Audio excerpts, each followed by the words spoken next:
Assalamualaikum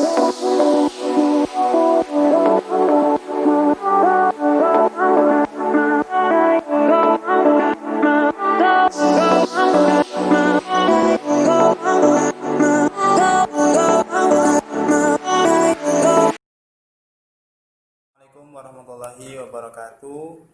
Alhamdulillahirrahmanirrahim. Hamdan wa salatan wa salaman amma ba'du. Saya Muhammad Roji Rahmatul Ghafur dari kelompok 7 akan membuka presentasi pada hari ini, presentasi dari PPT kami yang berjudul kepengawasan dalam pendidikan. Kelompok kami terdiri dari saya sendiri Muhammad Roji Rahmatul Ghafur, kemudian ada Ahmad Hendrik Priyanto, kemudian ada Arum Wulandari dan Nuril Wulandari. Selanjutnya pendahuluan dari PPT kami sesuai dengan perkembangan masyarakat dan perkembangan pendidikan di negara kita Indonesia sejak zaman penjajahan Belanda hingga zaman kemerdekaan sampai sekarang. Maka kewajiban dan tanggung jawab para pendidikan umumnya dan kepala sekolah khususnya mengalami perkembangan dan perubahan. Apa saja perubahan-perubahan tersebut? Yang pertama ada perubahan dalam tujuan, yang kedua perubahan dalam skop atau luasnya tanggung jawab atau kewajiban, dan yang ketiga perubahan dalam sifatnya. Ketiga perubahan tersebut sangat berhubungan erat dan sukar untuk dipisahkan satu sama lain. Adanya perubahan dalam tujuan pendidikan mengubah pula skop atau luasnya tanggung jawab yang harus dipikul dan dilaksanakan oleh pemimpin pendidikan. Hal ini mengubah pula bagaimana sifat-sifat kepemimpinan yang harus dijalankan sehingga dapat mencapai tujuan yang telah ditetapkan atau direncanakan. Kemudian pengertian dari supervisi atau kepengawasan itu sendiri apa? Supervisi merupakan suatu aktivitas pembinaan yang direncanakan untuk membantu para guru dan pegawai sekolah lainnya dalam melakukan pekerjaan mereka secara efektif. Fungsi pengawasan atau supervisi dalam pendidikan bukan hanya sekedar kontrol melihat apakah segala kegiatan telah dilaksanakan sesuai dengan rencana atau program yang telah digariskan atau ditetapkan, akan tetapi lebih dari itu.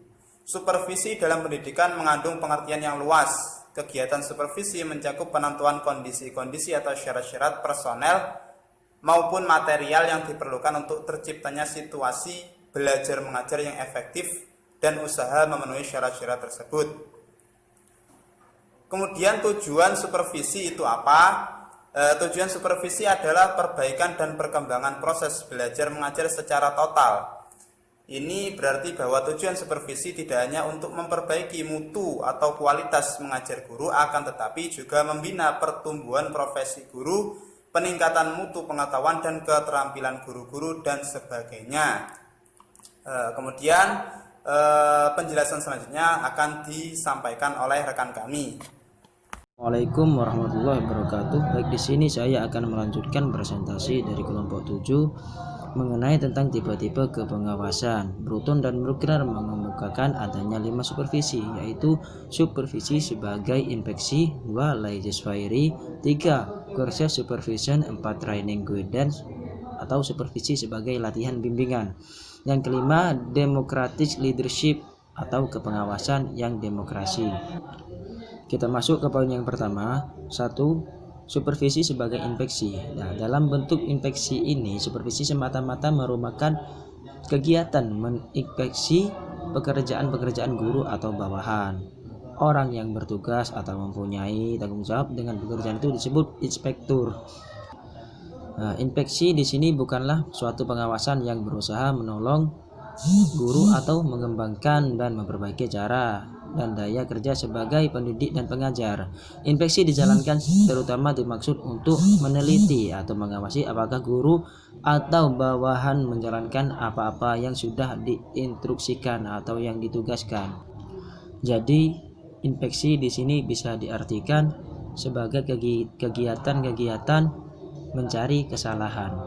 Inspeksi di sini juga merupakan kepengawasan yang otokratis. Otokratis sendiri punya artian yaitu kepemimpinan okratis adalah gaya kepemimpinan di mana pengambilan keputusan terkonsentrasi pada pemimpin.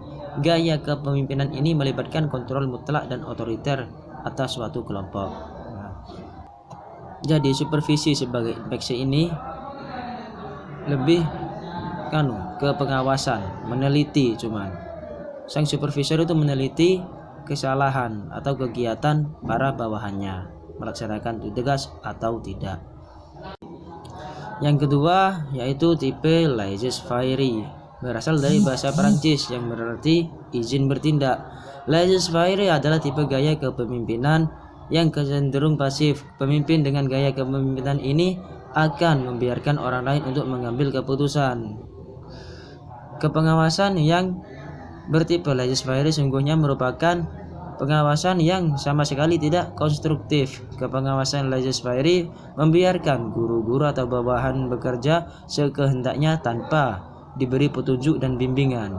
Guru-guru boleh menjalankan tugasnya menurut apa yang mereka sukai, boleh mengajar apa yang mereka ingini dan dengan cara yang mereka kehendaki masing-masing. Sama halnya dengan laissez-faire pada sistem ekonomi, tapi laissez-faire pada supervisi adalah berdasarkan pandangan demokrasi yang salah. Kita mengetahui bahwa hal yang demikian bukanlah demokrasi, melainkan justru suatu pengawasan yang lemah dan tanpa tanggung jawab dari seorang kepala sekolah. Yang ketiga, coercive supervision. Hampir sama dengan kepengawasan yang bersifat inspeksi. Tipe kepengawasan ini bersifat otoriter.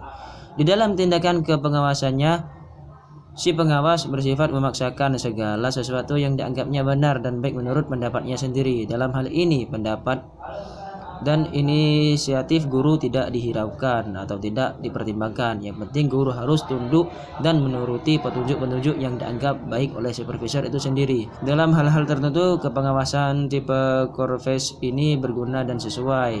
Misalnya bagi guru yang mulai belajar dan mengajar. Akan tetapi untuk perkembangan pendidikan pada umumnya, tipe coercive ini banyak kelemahannya. Tidak semua kepala sekolah atau supervisi cara-cara mengajar yang baik untuk seluruh mata pelajaran. Selanjutnya yang keempat, supervisi sebagai latihan bimbingan. Dibandingkan dengan tipe-tipe supervisi yang telah dibicarakan terdahulu, tipe ini lebih baik. Tipe supervisi ini berdasarkan suatu pandangan bahwa pendidikan itu merupakan proses pertumbuhan bimbingan. Juga berdasarkan pandangan bahwa orang-orang yang diangkat sebagai guru pada umumnya telah mendapat pendidikan pre-servis di sekolah guru. Oleh karena itu, supervisi yang dilakukan selanjutnya ialah untuk melatih, to train, dan memberi bimbingan to guide kepada guru-guru tersebut dalam tugas pekerjaannya sebagai guru. Tipe ini baik terutama bagi guru-guru yang baru mulai mengajar setelah keluar dari sekolah guru. Kelemahannya ialah mungkin pengawasan, petunjuk-petunjuk ataupun nasihat-nasihat yang diberikan dalam rangka training dan bimbingan itu bersifat kolot, sudah tidak sesuai lagi dengan perkembangan pendidikan dan tuntutan zaman, sehingga dapat terjadi kontradiksi antara pengetahuan yang telah diperoleh guru dari sekolah guru dengan pendapat supervisor itu sendiri. Yang kelima, yaitu tipe yang kelima adalah kepengawasan yang demokrasi. Dalam kepemimpinan demokratis, kepengawasan atau supervisi bersifat demokratis pula.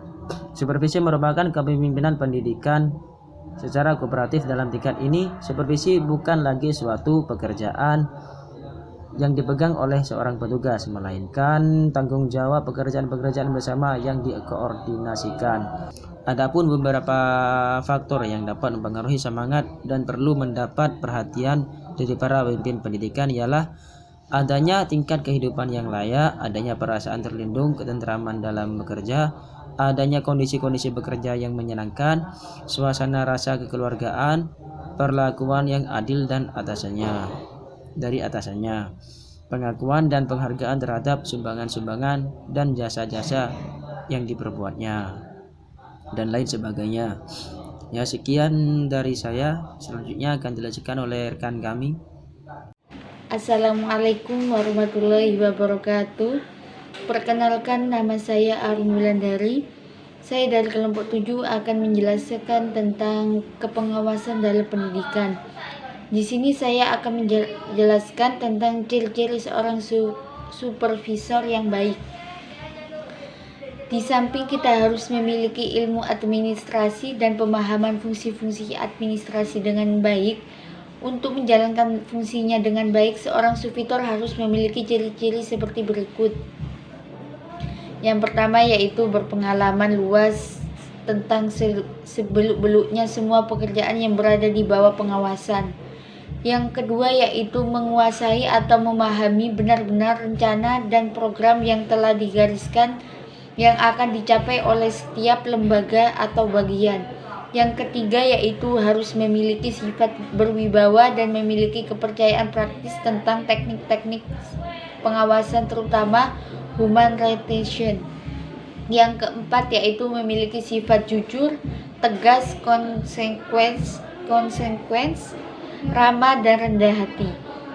Yang kelima yaitu berkemauan keras, rajin bekerja demi tercapainya tujuan atau program yang telah disusun. Pada umumnya, survei bersifat ilmiah dengan ciri-ciri sebagai berikut. Yang pertama yaitu sistematis. Survei dilakukan dengan perencanaan, teratur, dan juga harus terus-menerus. Yang kedua yaitu objektif. Objektif itu seperti dilakukan sesuai dengan hasil data yang dicapai. Seperti kita melakukannya observasi. Yang ketiga yaitu menggunakan instrumen untuk mendapatkan umpan yang berupa informasi yang mendukung. Alangkah baiknya kita memperbaiki langkah-langkah perbaikan di masa mendatang. Selanjutnya saya akan menjelaskan tentang ciri-ciri fungsi dari survei.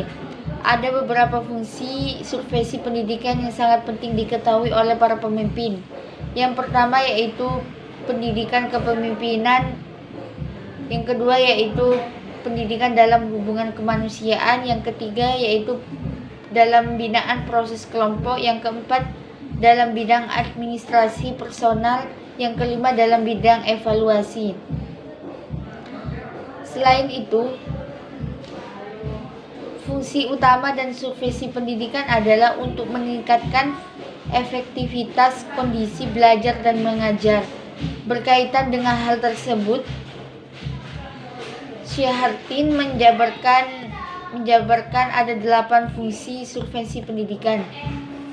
Yang pertama yaitu melakukan analis terhadap kondisi belajar dan mengajar. Yang kedua yaitu secara kontinu memberikan fasilitas dan juga penelitian. Yang ketiga yaitu menambah pengalaman guru-guru. Yang keempat melakukan koordinasi terhadap usaha-usaha sekolah. Yang kelima menstimulasi kreativitas untuk mengembangkan usaha-usaha sekolah. Yang keenam yaitu memberikan keterampilan dan pengetahuan untuk setiap karyawan di sekolah. Yang ketujuh memperluas wawasan dan integrasi wawasan tersebut untuk meningkatkan kualitas pendidikan serta kemampuan guru dalam mengajar peserta didik.